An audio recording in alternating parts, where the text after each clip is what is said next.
Good morning, Hag Sameach, good Erev Shabbos. The Torah says, live in a sukkah for 7 days so that your children will know that I had the Jewish people live in Sukkot when I brought them out of Egypt. So understanding the meaning of the sukkah is an integral part of the mitzvah.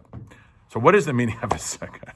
Well, you'd not be surprised to hear that there are different opinions. Rabbi Eliezer in the Talmud says that the sukkah is a metaphor.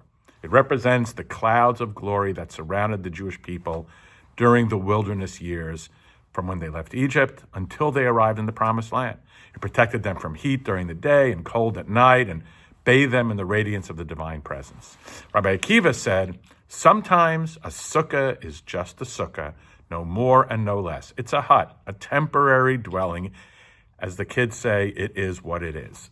It reminds us of our humble origins, so we never take freedom or the land of Israel or the blessings that it yields for granted. Rabbi Akiva sees the sukkah as the temporary home of a temporarily homeless people. Israel showed the courage to follow God on a risky journey. And the Jewish people are willing to live in a hut, trusting that one day we will have a permanent home. The sukkah represents the love of the people for God. The sukkah is a metaphor for the Jewish condition, not only during the 40 years in the desert, but also the almost 2,000 years spent in exile and dispersion. For centuries, Jews lived not knowing whether the place in which they were living would prove to be just a temporary dwelling, just another sukkah on the road to the next location. What is truly remarkable is that it is also called, this holiday, Zman Simchatenu, our time of joy. And that is the wonder at the heart of the Jewish experience, that Jews throughout the ages were able to experience risk and uncertainty at every level of their existence, and yet they were able to be joyful, to sing, to dance, to rejoice, even under the most difficult circumstances. That takes a spiritual courage of an extraordinary order. It is astonishing how Israelis have been able to live with an almost constant threat of war and terror since 1948 and not give way to fear.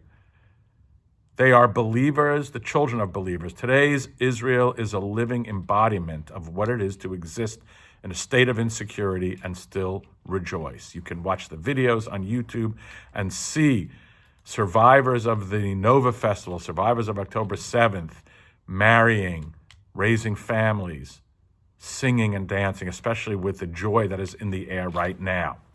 And that is Sukkot's message to the world, to be able to do so and to still say, this is the time of our festival of joy, is a supreme achievement of faith, the ultimate antidote to fear. Faith is the ability to rejoice amid instability and change and traveling through the wilderness of time toward an unknown destination.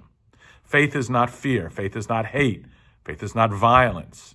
These are vital truths that the world needs to know now more than ever before. And as we approach the conclusion of the Sukkah holiday and the holidays of Shmini Atzeret and Simchat Torah, God willing, we will have much to rejoice about, even though the future is still uncertain and there are many things that need to be worked out that cannot steal the joy from us that we will be celebrating. So I invite you to come this coming Tuesday evening, 7:30 p.m., to the shul, to join us in the celebration of Simchat Torah, second anniversary of October 7th on the Hebrew calendar, and God willing, the hostages will be freed and will be rejoicing in Israel as we are rejoicing here.